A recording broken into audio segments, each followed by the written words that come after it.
Megastar Chiranjeevi స్థాపించిన Chiranjeevi charitable trust సేవలు మరింత విస్తరించేందుకు కేంద్రం అనుమతి ఇచ్చింది.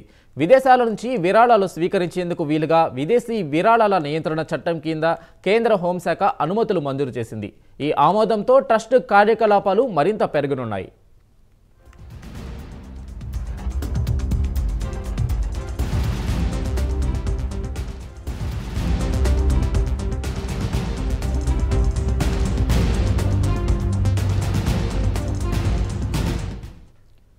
(1998) స్థాపించిన చిరంజీవి చారిటబుల్ ట్రస్టు ముఖ్యంగా Chiranjeevi blood bank, I bank ద్వారా తెలుగు రాష్ట్రాల్లో లక్షలాది మందికి సేవలు అందిస్తుంది.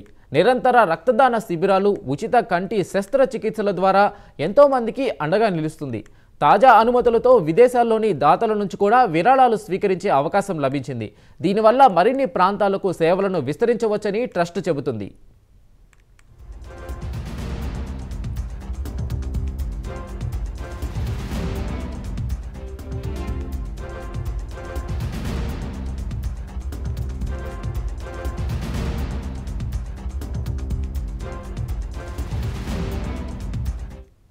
విదేశీ విరాళాలు స్వీకరించాలనుకునే స్వచ్ఛంద సంస్థలు FCRA 2010 చట్టం ప్రకారం కేంద్ర హోంశాఖ వద్ద తప్పనిసరిగా నమోదు చేసుకోవాలి.